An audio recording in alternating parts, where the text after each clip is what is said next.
नमो अरिहन्ताणं नमो सिद्धाणं नमो आयर्याणं नमो वज्रायणं नमो Lowe सव्यसाहुनं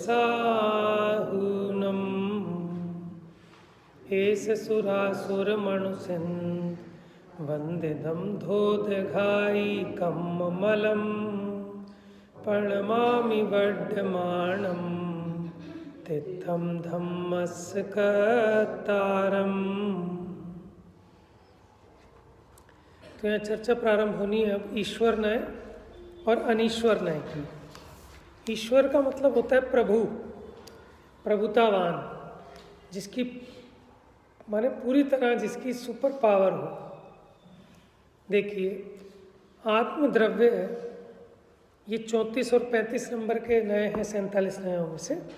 वैसे उन नयों में कोई क्रम नहीं है, लेकिन निरूपण करने में क्रम पड़ता है।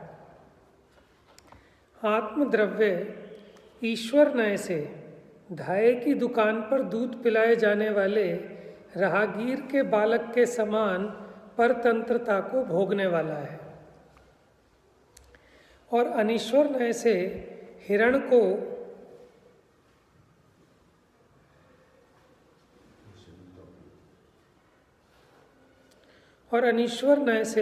हिरण को स्वच्छंदता पूर्वक फाड़कर खा जाने वाले सिंह के समान स्वतंत्रता को भोगने वाला है। देखिए पुराने ज़माने में क्या होता था कि जैसे आजकल रास्ते में चाय की दूध की दुकानें होती हैं, ऐसे माने कोई जा रहा है और उस बच्चे की माता नहीं है, छोटा बच्चा है, तो वो धाय माता की भी मिलती होंगी, वहाँ से वो उसे दूध पिलवाते होंगे अपने बच्चे को। मातृहीन बालकों को अपना दूध पिलाकर आजीविका करने वाली महिलाओं को धाय माता कहा जाता है। पुराने समय में ऐसी अनेक धाय माताएं गांव-गांव में दुकान खोलकर बैठती थी। जिन माताओं के दूध कम होता था, वे माताएं अपने बालकों को या मातृहीन बालकों को उनके परिवार वाले लोग ऐसी धाय माताओं की दुकान पर ले जाकर यथा समय दूध पिलवाते थे। ऐसे मातृहीन माने जिनकी माताएं नहीं हैं, ऐसे बालक या कम दूध वाली माताओं के बालक जब अपने परिवार वालों के साथ यात्रा पर जा रहे हों, तो उन्हें भूख मिटाने के लिए रास्ते में आने वाले गांवों में होने वाली धाय माताओं की दुकानों पर निर्भर रहना पड़ता था, जिससे उन्हें भारी पराधीनता रहती थी। प्रथम तो अपनी माता का दूध पीने जैसी स्वतंत्रता धाय माता के दूध पर निर्भर रहने में संभव नहीं है, क्योंकि स्वयं की माता जैसा स्वाभाविक स्नेह एवं चाहे जब दूध पीने की सुविधा धाय माता के यहाँ कैसे प्राप्त हो सकती है। वह तो अपने बालक की आवश्यकता की पूर्ति के उपरांत शेष बचे दूध को ही एक निश्चित समय पर ही किसी दूसरे बालक को पिला सकती है धाय माता।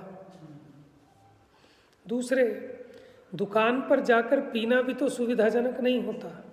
तीसरे, बालक यदि पथिक का हो तो वह परतंत्रता और भी अधिक बढ़ जाती है, क्योंकि भूखे बालक को हर स्थान पर धाय की दुकान मिल जाना संभव भी नहीं है। इस प्रकार आचार्य देव ने धाय माता की दुकान पर दूध पिलाए जाने वाले पथिक के बालक का उदाहरण देकर परतंत्रता के स्वरूप को बहुत अच्छी तरह से स्पष्ट कर दिया। इस भगवान आत्मा को भी संसार अवस्था में इसी प्रकार की परतंत्रता का उपभोग करना पड़ता है। यद्यपि इस परतंत्रता में कर्मोदय निमित्त होता है, तथापि पर के कारण ही आत्मा को परतंत्रता भोगनी पड़ती हो ऐसी बात नहीं है, क्योंकि भगवान आत्मा के पर्याय स्वभाव में ही ऐसी विशेषता पड़ी है कि वो स्वयं कर्माधीन होकर मोह राग द्वेष रूप परिणमित होता है और परतंत्रता को भोगता है। यहाँ कह रहे जो परतंत्रता है ना, वो पर के कारण नहीं है, वो तू स्वयं स्वतंत्र है इस काम के लिए कि परतंत्र होने के लिए भी। ये ईश्वर न्याय है कि तेरा मालिक तू ही है स्वयं, तू ही स्वयं अपने आप से पराधीन हो रहा है। तो भगवान आत्मा की इस विशेषता का नाम ही ईश्वर धर्म है। क्या मतलब हुआ कि ये स्वयं कर्माधीन होने के लिए भी, ये परतंत्र होने के लिए भी अपना मालिक खुद है। और इस ईश्वर धर्म को विषय बनाने वाले नय का नाम ईश्वर नय है। अच्छा, आगे देखिए नेक्स्ट पैराग्राफ में। इसी प्रकार अनंत धर्मात्मक इस आत्मा में ईश्वर नय के समान, ईश्वर धर्म के समान एक अनीश्वर धर्म भी है, जिसके कारण ये भगवान आत्मा हिरण को स्वच्छंदता पूर्वक फाड़ कर खा जाने वाले सिंह के समान स्वतंत्रता को भोगने वाला है। इसी अनीश्वर नामक धर्म को विषय बनाने वाले नय को अनीश्वर नय कहते हैं। देखो, इसका अर्थ ऐसा भी निकाल सकते हैं। पहले में क्या कहा था? परतंत्रता को भोगने वाला है, और वहाँ कहा था ईश्वर धर्म, माने इसका कोई दूसरा ईश्वर है, इसने किसी दूसरे को अपना ईश्वर खुद बना दिया।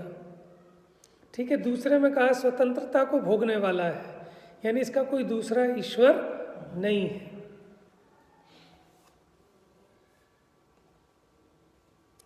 अब यहाँ हिरण को स्वच्छंदता पूर्वक फाड़कर खा जाने वाले शेर का उदाहरण देकर अनीश्वर नय को समझाया जा रहा है। जैसे जंगल का राजा शेर जंगल में हिरण को फाड़कर स्वच्छंदता पूर्वक खा रहा हो, तो उस शेर को कौन रोकने वाला है? उसी प्रकार ये चैतन्य राजा भगवान आत्मा अपने असंख्यात प्रदेशी स्वराज्य में अपने आत्मोन्मुखी सम्यक पुरुषार्थ से अंतर स्वरूप में एकाग्र होकर अत्यंत स्वतंत्रता पूर्वक अपने अतीन्द्रिय आनंद का उपभोग करे, तो उसे कौन रोकने वाला है? इसी तथ्य का उद्घाटन अनीश्वर नय द्वारा किया गया है। अनीश्वर अर्थात जिसका कोई ईश्वर ना हो, जो स्वयं ही अपना ईश्वर हो, उसे यहाँ अनीश्वर कहा। क्योंकि लग रहा था ना कि उल्टा हो गया है।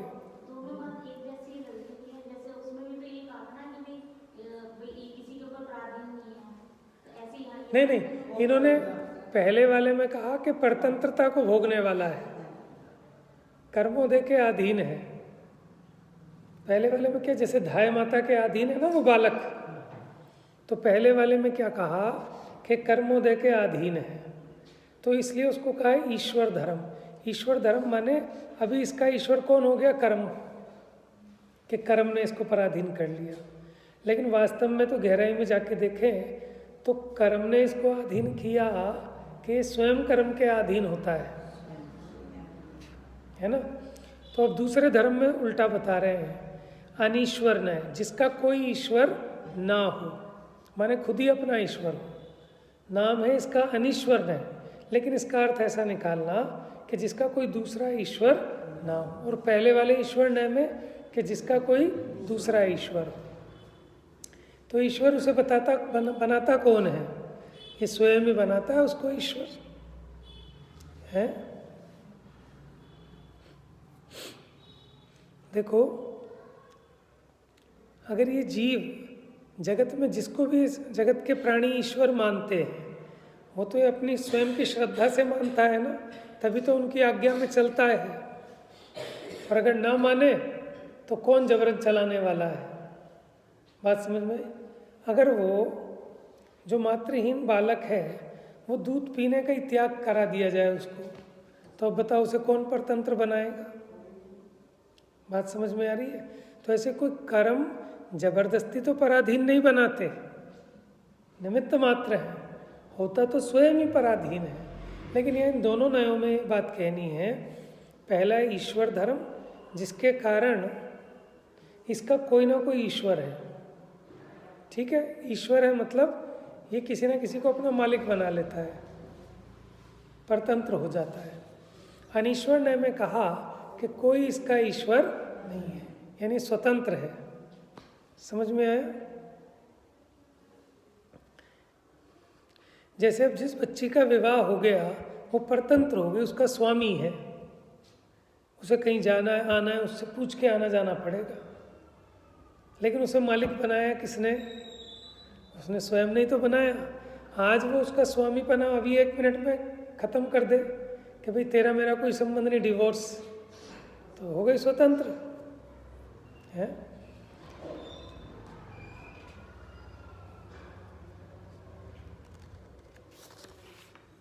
तो यहाँ तो आत्मा में जो परस्पर विरुद्ध प्रतीत होने वाले विरोधी धर्म युगल हैं उनको समझा रहे हैं।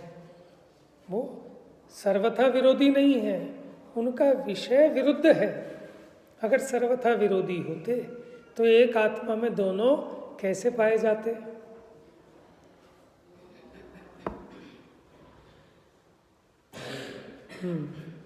नीचे देखिए 3rd पैराग्राफ।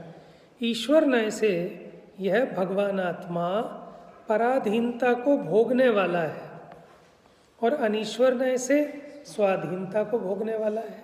ये दोनों धर्म है इसमें, लेकिन कभी कोई मुख्य करके कथन करते हैं, कभी कोई धर्म मुख्य करके। कभी कहते कर्मों के मारे जगत का प्राणी दुखी है, कभी कहते कर्म बिचारे कौन, ठीक है ना। जिस समय हो आत्मदृष्टि कर्म थर थर कांपते हैं, तो दोनों कथन होते हैं।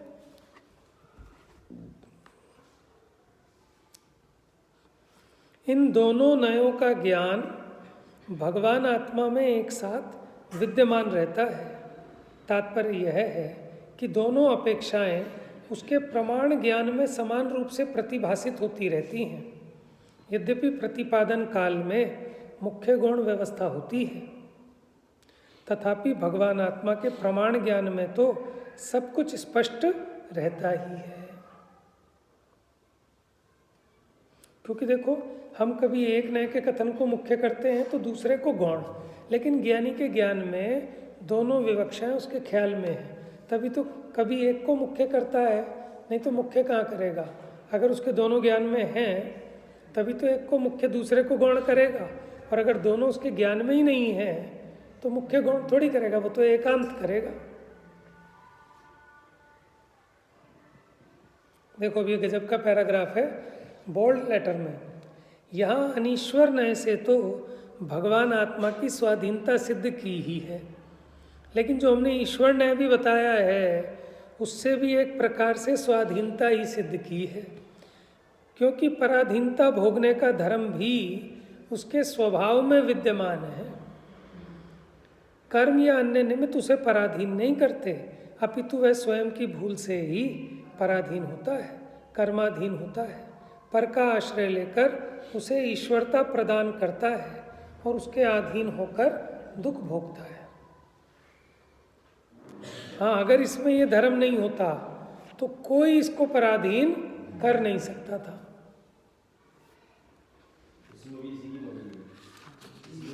इसका स्वभाव है ना ऐसा, नहीं तो कर्म कैसे इसको रोक लेता। हाँ, लेकिन ये ध्यान रहे, ये पराधीनता मात्र पर्याय स्वभाव तक ही सीमित है, द्रव्य स्वभाव में इसका प्रवेश नहीं। वो कर्म आपके केवल ज्ञान प्रकट ना हो पर्याय में, उसको ही उसके रोकने में निमित्त हो सकते हैं, लेकिन आपका जो स्वभाव है, स्वरूप है, उस स्वरूप का घात नहीं कर सकते कि आपकी वो शक्ति खत्म हो जाए, ऐसा नहीं कर सकते कर्म। क्योंकि द्रव्य स्वभाव तो सदा स्वाधीन ही रहता है। कोई कर्म ऐसा नहीं है कि जो इस जीव का द्रव्य स्वभाव है ना, चेतनपना, कि उस चेतनता का ही घात कर दे के जड़ हो जाए, ऐसा कोई कर्म नहीं है। हाँ, पर्याय में वो पूरा व्यक्त ना हो पाए, उसकी पूर्णता का घात तो कर सकता है, लेकिन अंश मात्र भी ना रहे ऐसा घात नहीं कर सकता। अपने इसी द्रव्य स्वभाव को ईश्वरता प्रदान कर ये भगवान आत्मा स्वाधीनता का उपभोग करता है। देखो, उपभोग क्यों कहा, भोग क्यों नहीं कहा? ठीक है, जो बार बार ग्रहण किया जा सके, बार बार भोगने पर भी नष्ट ना हो, उसको कहते हैं उपभोग। और एक बार भोगने पर नष्ट हो जाए वो कहलाता है, आपने रोटी दाल खाई, तो भोग है कि उपभोग? उपभोग नहीं है, भोग है। ये चश्मा लगा रखा है, मोबाइल है, कपड़े हैं, ये उपभोग सामग्री है। जो बार बार भोगने पर भी समाप्त ना हो वो उपभोग, और जो एक बार भोगने पर समाप्त हो जाए वो भोग। ठीक है? क्या चीज़? उन्होंने लिखा कि भोग और उपभोग में कि जो एक बार भोगने के बाद त्यागने योग्य हो जाता है वो भोग है, और जो त्यागने योग्य नहीं होता उसको दोबारा ग्रहण हो। मैंने देखो, जैसे तो भोजन है, ठीक है, ये तो अलग चीज़। जैसे फूल माला है, ठीक है, वो एक बार भोगने पर वो त्यागने योग्य हो जाती है। ऐसी बहुत सारी चीज़ें हो सकती हैं।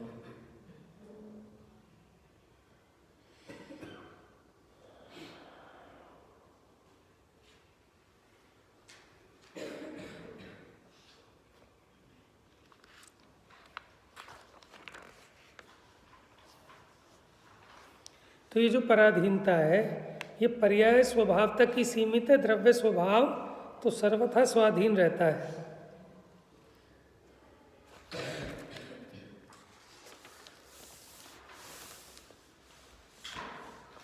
आइए अगला, गुणी नय और अगुणी नय। गुणी 36-37 नंबर। आत्मद्रव्य गुणी नय से शिक्षक द्वारा शिक्षा प्राप्त करने वाले कुमार के समान गुणग्राही है। गुणी नय माने गुणग्राही, और अगुणी नय माने शिक्षक के द्वारा शिक्षा प्राप्त करने वाले कुमार को देखने वाले प्रक्षक पुरुष के समान केवल साक्षी है। एक तो वो कि जो गुणों को ग्रहण करे, और एक गुणों को ग्रहण नहीं करे, बस उनका साक्षी रहे, जानता रहे।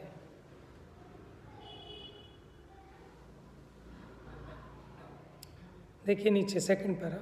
जिस प्रकार शिक्षक के द्वारा सिखाए जाने पर बालक भाषा आदि सीख लेता है, उसी प्रकार ये भगवान आत्मा भी गुरु के उपदेश को ग्रहण कर ले, ऐसा स्वभाव इसमें है। उसका नाम है गुणी धर्म, और उस धर्म को विषय बनाने वाले नय का नाम है गुणी नय।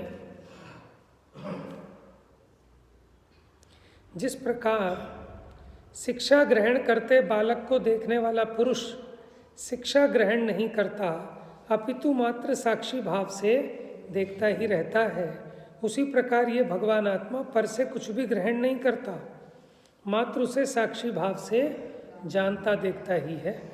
भगवान आत्मा की साक्षी भाव से जानने देखने की इसी शक्ति का नाम अगुणी धर्म है। इस अगुणी नामक धर्म को विषय बनाने वाले नय का नाम अगुणी नय है।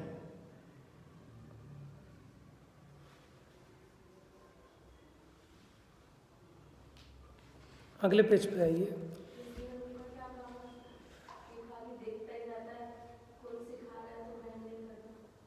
हाँ, दूसरा ये है कि उस बात को ग्रहण न करे, बस उसका ज्ञाता दृष्टा रहे। दोनों धर्म एक साथ होते हैं कि एक अपेक्षा कहते हैं। तो जैसे गुरुजी ने उपदेश दिया तो हम कह रहे हैं कि ग्रहण कर लिया हमने, तो क्या ग्रहण कर लिया? जाना ही तो है, साक्षी तो रहे हैं उसके। तो एक साथ दोनों बातें हैं। एक अपेक्षा से कहें तो हमने गुरु का उपदेश ग्रहण कर लिया, ठीक है, और दूसरी अपेक्षा से कहें तो हम उसके साक्षी मात्र ही तो हैं। ग्रहण क्या किया है? कोई हम में तो आ नहीं गया कुछ, वो शब्द हम में तो नहीं आए, हम तो शब्दों के ज्ञाता दृष्टा रहे ना सिर्फ। तो आपस में परस्पर विरुद्ध प्रतीत होते हैं, लेकिन फिर भी इन दोनों धर्मों के एक साथ रहने में विरोध नहीं है, और दोनों का कार्य भी एक साथ है, लेकिन हम इनका निरूपण क्रम क्रम से कर पाते हैं।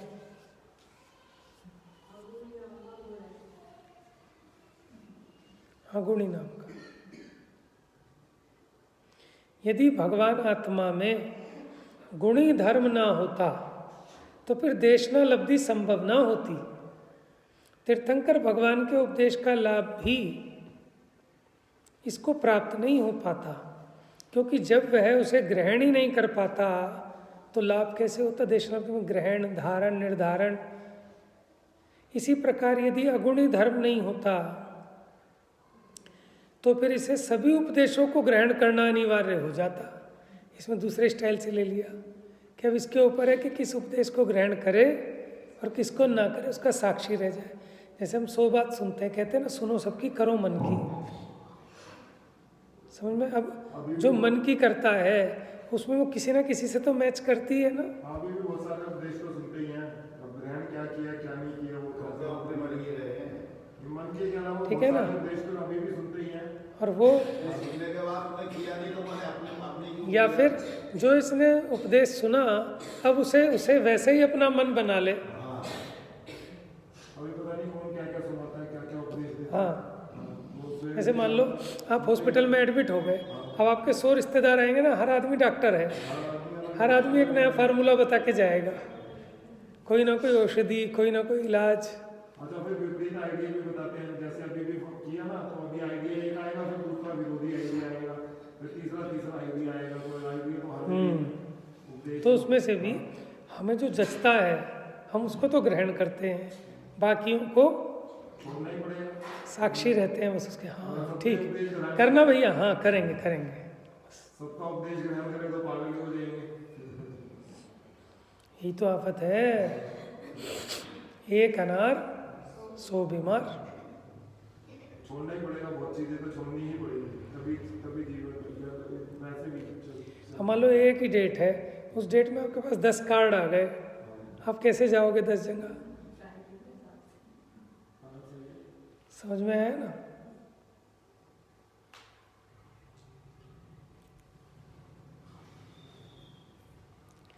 मम्मी कहती है बेटा बड़े होके सीए बनेगा, पापा कहते हैं बेटा इंजीनियर बनेगा। अब बेचारा क्या बने?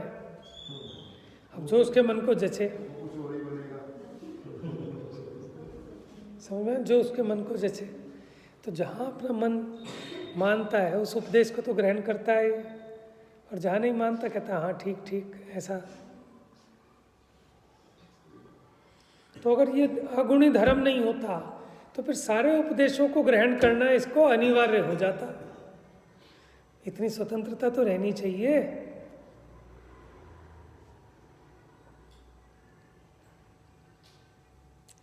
क्योंकि साक्षी भाव से मात्र जान लेने की शक्ति का अभाव होने से किसी भी उपदेश से अप्रभावित अलिप्त रह पाना संभव नहीं होता। साक्षी माने उससे प्रभावित ना हो, निर्लिप्त रहे। और पहले वाले में क्या कहा था कि उसको ग्रहण करना माने उससे इम्प्रेस्ड हो, उसे अपने जीवन में उतारे, उसे धारण करे।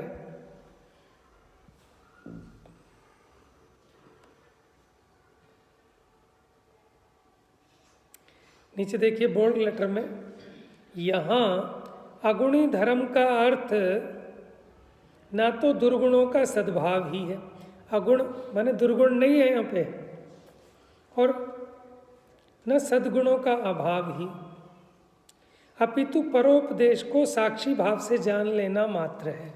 ये दोनों धर्म आत्मा में गुणी और अगुणी न है।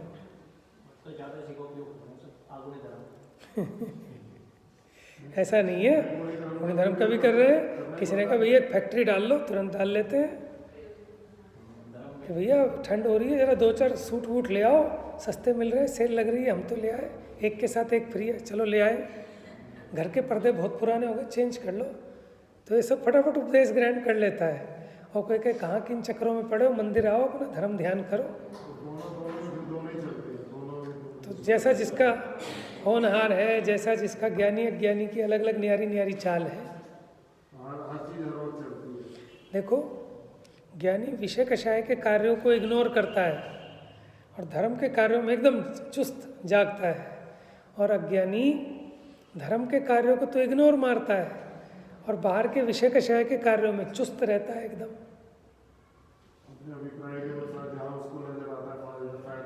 बस समझ में आया? कोई आपको कहे साहब शॉपिंग करने जाना है, अब ज्ञानी होगा टाल देगा, कोई बात नहीं कल कर लेंगे, परसों कर लेंगे, आज तो अपना स्वाध्याय कर लेते हैं। और दूसरा एक व्यक्ति ऐसा हो सकता है शॉपिंग के लिए तो अभी हाँ अभी चलो मंदिर, अरे अब क्या ठंड इतनी हो रही है, कल चलेंगे। ठंड भी तो आज तो धूप भी नहीं निकली, जिस दिन धूप निकलेगी उस दिन थोड़ा जाएंगे, मौसम ठीक होगा। और शॉपिंग के लिए नहीं सोचता है जीव। समझ में आया? तो रस है ना। जैसा अब लोग इतनी ठंड में बताओ, वहाँ कह रहे हैं जाम लगा दिए लोगों ने, कुल्लू मनाली और जम्मू कश्मीर और सब जगह। यहाँ की तो ठंड झेल नहीं रही। यहाँ तो लोग मंदिर नहीं आते ठंड में, क्यों ठंड बहुत है। कुल्लू मनाली जा रहे हैं, समझ में। और फिर कहते हैं उसका मज़ा ही अलग है। माने खाना खाते खाते तुम्हारा जम जाएगा, बर्फ़ की तरह लगेगा। क्या तो तुम खाओगे, हाथ पैर काम नहीं करेंगे, और हम पिघला के भी देंगे तो जीभ पे भी तो बर्फ़ जम जाएगी, वो टेस्ट ही नहीं ले पाओगे आप। सुन्न हो जाती है एकदम ठंड में। ज़्यादा ठंड हो ना, आपको टेस्ट नहीं आ पाएगा कि नमकीन है कि खट्टा है कि मीठा है। वहाँ भी बर्फ लेते हैं, बर्फ खाते हैं, और फिर बर्फ़ में खेलते हैं, बर्फ़ खाते हैं, आइसक्रीम खाते हैं। आइसक्रीम खाते हैं। देखो कैसी बुद्धि भ्रष्ट हुई है। और फिर कहते हैं मज़ा आया। उसमें स्वाद अलग है, आपने लिया स्वाद ही है, नहीं लिया तो भी आप बोल रहे हो मजा, क्या बुद्धि भ्रष्ट है। देखो मज़ा कहीं नहीं है, ये बस अपनी कसाय हुई ना, और उस कसाय की पुष्टि में आनंद मानता है। अगर शांति से विचार करें, आनंद है कि कष्ट है? दुनिया भर का कष्ट है, दुनिया भर। और सच पूछो ना, आनंद है ना कष्ट है? ये तो सारा का सारा अपनी मान्यता में से हो रहा है।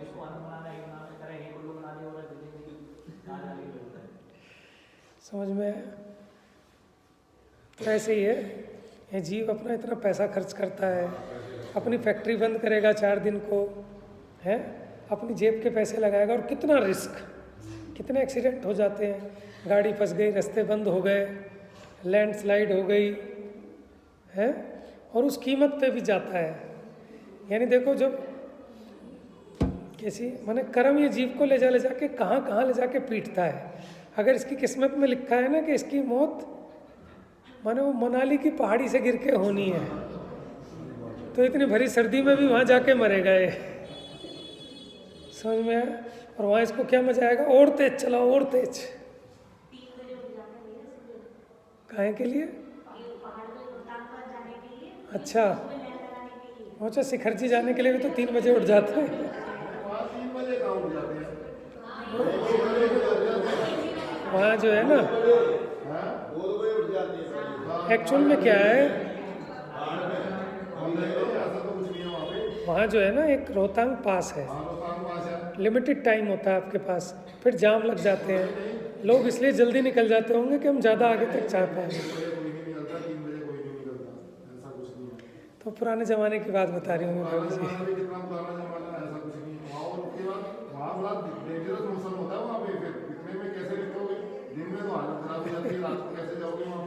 तो आप ये देखो, ये सारा का सारा ये जीव अपनी मान्यता में से चेष्टा करता है सुख निकालने की, और फिर आके चाहे 15 दिन बेड पे से ना हिले।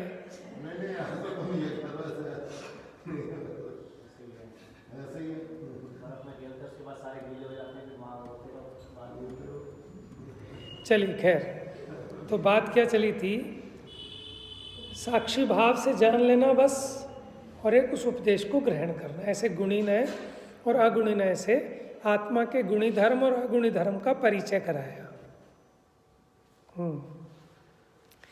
इसी प्रकार अब कर्तृनय और अकर्तृनय, कर्तृनय से देखें तो कर्ता दिखता है, और अकर्तृनय से देखते हैं तो इसका अकर्ता धर्म दिखाई देता है। दोनों धर्म है आत्मा में। देखो, अब जो कोई ऐसा कहता है कि आत्मा अकर्ता है, जैन दर्शन का सिद्धांत तो ये है कि आत्मा अकर्ता है, कि भैया ऐसा नहीं है। जैन दर्शन का सिद्धांत है कि आत्मा कर्ता भी है और अकर्ता भी है। अपेक्षा समझो, दोनों धर्म आत्मा में एक साथ रहते हैं। आत्मद्रव्य कर्तृनय से रंग रेच के समान रागादि परिणामों का करता है। जैसे रंग रेच रंग देता है ना, उसको रंगने का करता है। तो राग, लाल के लिए भी राग शब्द आता है, रक्त लीन होने के अर्थ में भी आता है। और अकर्तृनय से अपने कार्य में प्रवृत्त रंग रेच को देखने वाले पुरुष की भांति केवल साक्षी, करता नहीं है उसका।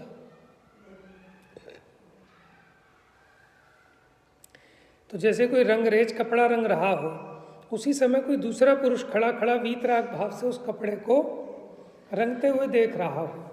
अगर अच्छा रंग जाए तो रंगरेज को प्रसन्नता होती है, यदि अच्छा ना रंगा जावे तो उसे खेद होता है। तो यानी वो तो जो करता है ना वो भोगता भी है। देखो कैसे पता चले कि हमको कर्ता बुद्धि है, कि अगर आपको भोक्ता बुद्धि आ रही है तो इसका मतलब आपको कर्ता बुद्धि भी थी।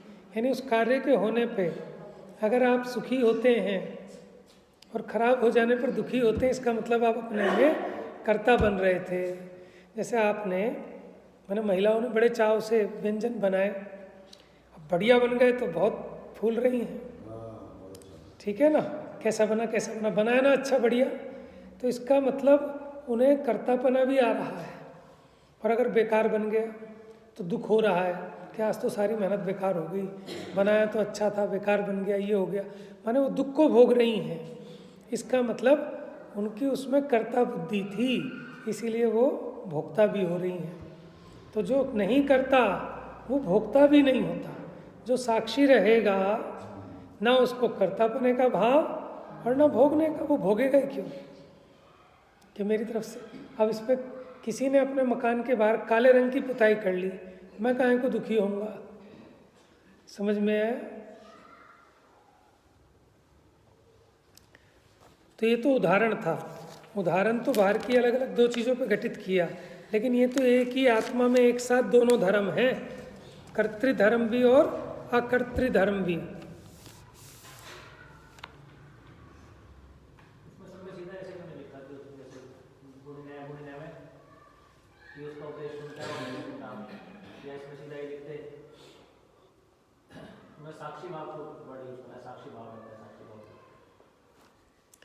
साक्षी भाव माने उससे अलिप्त रहता है, निर्लिप्त रहता है।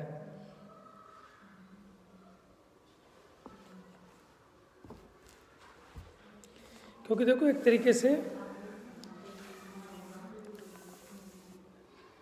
जैसे ग्रहण करना और एक कहता है मैं ग्रहण करूंगा ही नहीं, मैं ग्रहण करूंगा ही नहीं, वहाँ साक्षी भाव नहीं रहा, वहाँ तो माने उसका एक नेगेटिव हो गया उल्टा। एक कोई हटता कि मैं ग्रहण करूंगा, दूसरा कहता है इसका नहीं ग्रहण करूंगा, दुनिया का कर लूंगा इसका नहीं करूंगा, तो वो बात नहीं है। तो एक तो उपदेश ग्रहण करना, दूसरा उसका साक्षी रहना, बस। नहीं करूंगा ऐसी बात भी नहीं है।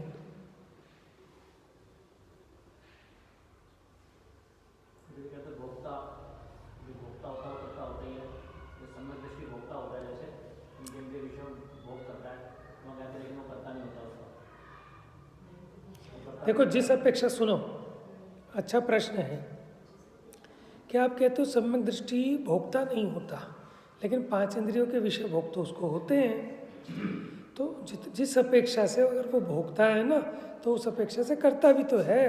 माने रोटी को खा रहा है अगर, तो रोटी बनवाएगा भी तो बनवाएगा जैसे भी करेगा, तो वो उसका कर्तापना भी उसको उतना है। हम जो निषेध करते हैं कर्ता भोक्ता बुद्धि वाली बात, वो बुद्धि की बात है। कर्ता बुद्धि और कर्ता दोनों में अंतर है। भोक्ता बुद्धि और भोक्ता, कर्ता बुद्धि ये मिथ्यात्व जनित परिणाम है, और कर्तापने का भाव ये राग परिणाम है, मिथ्यात्व नहीं। ऐसी भोक्ता बुद्धि कि मैं परद्रव्य को भोग सकता हूँ, ये मिथ्यात्व है, लेकिन उसको भोगने का भाव ये राग आदि भाव है। कर्ता भोक्तापना भले हो, लेकिन उसको कर्ता बुद्धि भोक्ता बुद्धि नहीं है। क्योंकि अगर उसको भोक्तापना ना हो तो काहे को तो दुकान खोले, काहे को पैसा कमाए, काहे को रोटी बनवाए और काहे को खाए। तो भोक्ता तो है, जितना राग है उतना, लेकिन भेद ज्ञान बना रहता है बराबर।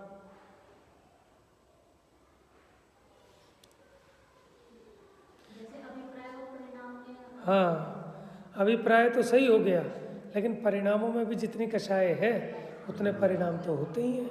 मुझे सम्यक दृष्टि क्या आया कि सम्यक दृष्टि को ये भोग कैसे दिखते हैं कि जैसे नाग काले हैं, तो अगर काले नाग उसको दिखे हैं तो वो लगेगा भोगों में, लेकिन वो तो लगता है। तो फिर आप ये कैसे कह रहे हो? सम्यक दृष्टि को तो ऐसे दिखते हैं जैसे नाग कारे हैं। श्रद्धा, समझ में आ गया। और फिर सम्यक दृष्टि तो ऊपर के गुण स्थान वाले भी होते हैं, मुनिराज भी होते हैं, तो वो जिस गुण स्थान में संभवित हो वहाँ उस अपेक्षा घटित कर लेना चाहिए।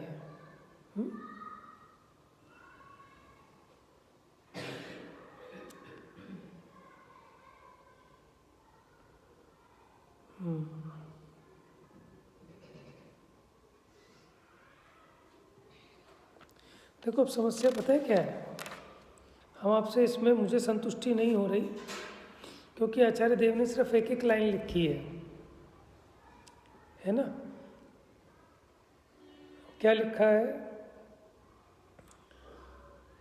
कर्तृनयेन रंजक वद्रागादि परिणाम कर्तृ अकर्तृनयेन स्वकर्म प्रवृत्त रंजकाध्यक्ष वत् केवलमेव साक्षी।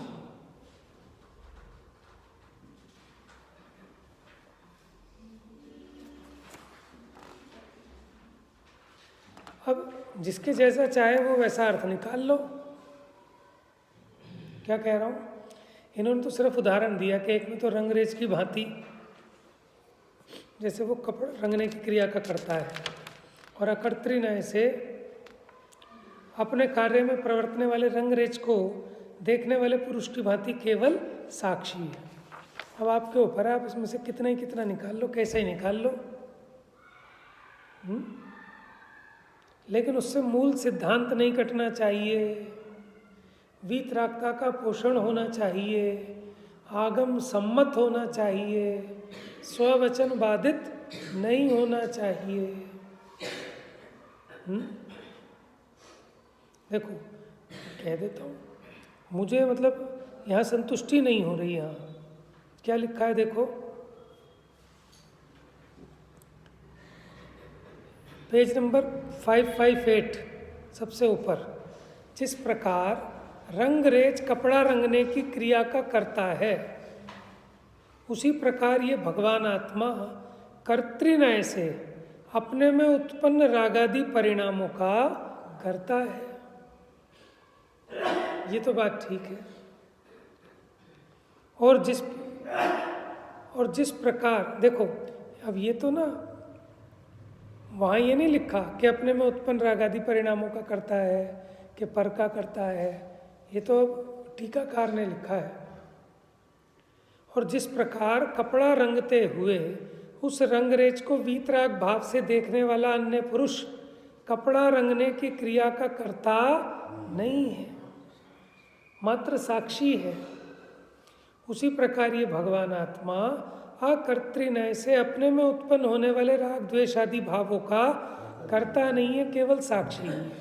लेकिन मेरे हिसाब से ये इस तरह होना चाहिए था कि ये जीव अपने में उत्पन्न होने वाले रागादि भावों का तो करता है, ठीक है, और पर में होने वाले जितने भी परिणमन हैं उनका तो साक्षी ही है, क्योंकि यह परिणमती सा कर्ता, जो स्वरूप परिणमित होता है वो उसका कर्ता होता है। अब मुझ में जो रागादि भाव हुए, मैं स्वरूप परिणमित हुआ, इसलिए इनका तो कर्ता हुआ, ये कर्तृत्व धर्म है, ठीक है। अब आप में जो कषाय हो रही है, आप में जो रागादिक हो रहे हैं, अथवा ये जो भाषा वर्गणा का परिणमन हो रहा है, जो हाथ हिल रहे हैं, इस क्रिया रूप में तो नहीं परिणमित होता।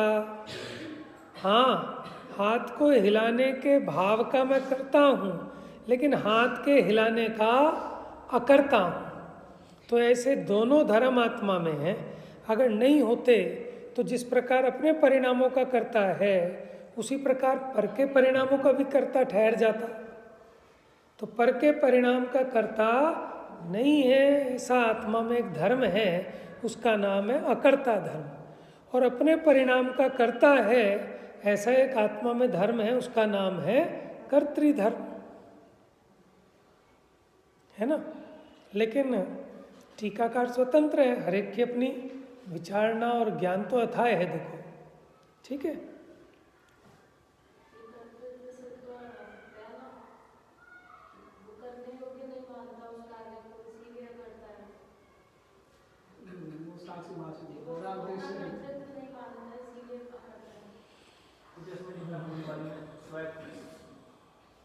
स्वकर्म प्रवर्त, इसका क्या हुआ? अपने कार्य में प्रवर्तता हुआ। रंगरेज के लिए दिया है ना तो उदाहरण। और दूसरे वाले में क्या दिया है कि वो स्वकर्म नहीं, वो जो रंगरेज को देखता हुआ उसका साक्षी है। स्वकर्म प्रवृत्त रंज का अध्यक्ष वत केवल में साक्षी, कि जो अपने कार्य में प्रवर्तमान है, जो रंजक है, सिर्फ ये उसको अध्यक्ष का अर्थ भी देखने से होता है कि देखने वाला है, बस साक्षी भाव से। जैसे रंगने वाला उस रंगाई के भाव का करता है, ठीक है, उस रंगते हुए व्यक्ति को दूर खड़े होकर देखने वाला व्यक्ति उस रंगाई के भाव का करता नहीं है, वीतराग भाव से उसको देख रहा है, साक्षी है।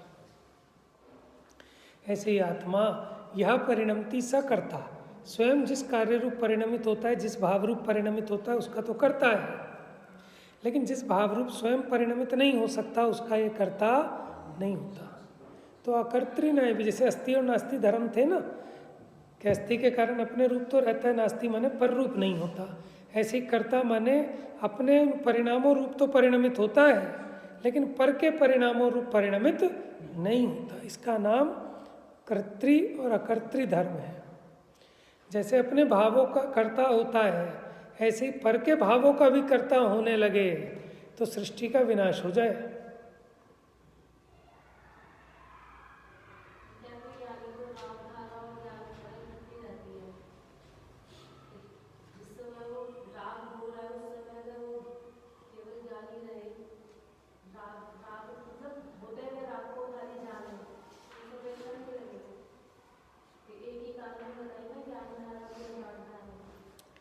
नहीं, वो तो ठीक है, लगा लो, फिर अज्ञानी पे कैसे लगाओगे दोनों? ये तो हर एक जीव मात्र में है, कर्तृ धर्म भी और अकर्तृ धर्म भी, ठीक है। और जो ज्ञानी की बात कही उसके ज्ञान धारा भी और राग धारा भी है, तो वो होते हुए राग का साक्षी रहता है। साक्षी तो रहता है, तो बात ठीक है, लेकिन वो होते हुए राग रूप तो परिणमता तो स्वयं ही है ना।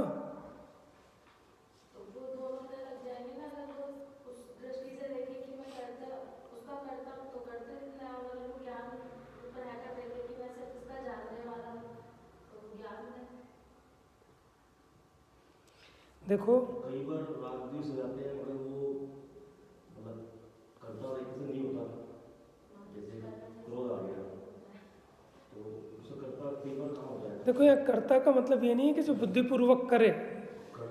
कर्ता का मतलब क्या है, यह परिणमति सा कर्ता, कि उस क्रोध भाव रूप परिणमित कौन हुआ है, तो फिर जीव ही करता है। कर्ता का मतलब ये नहीं कि मैंने चाहकर तो किया नहीं लेकिन हो गया, तो इससे थोड़ी ना अकर्ता हो जाएगा। आप समझ रहे हो? वो एक होता है फेर फार वाला कर्ता,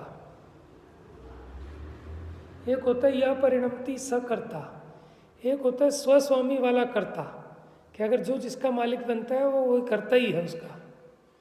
जैसे दुकान आपकी है, नौकर आपका है, ठीक है, आपने कुछ नहीं किया, लेकिन आपने स्टैंडिंग इंस्ट्रक्शन दे रखी है अपने उसको कि कोई भी भिखारी है उसको एक चाटा मार देना, अपने चौकीदार को, नौकर को। तो किसने मारा उसके चाटा? दिखता को क्या है कि नौकर ने मारा है, लेकिन उस कार्य का स्वामीपना किसको है? तो ऐसे अनेक प्रकार की विवक्षाएं हैं। तो अच्छा है, ये विचार होना ही चाहिए, सोचना चाहिए इन बारे में। चलिए, अब समय हो गया, बाकी चर्चा कर्तृ कर्तृ की हो गई, अब आगे बढ़ाएंगे कल इसको। जा वाणी के ज्ञान से सूझे लोकालोक, सो वाणी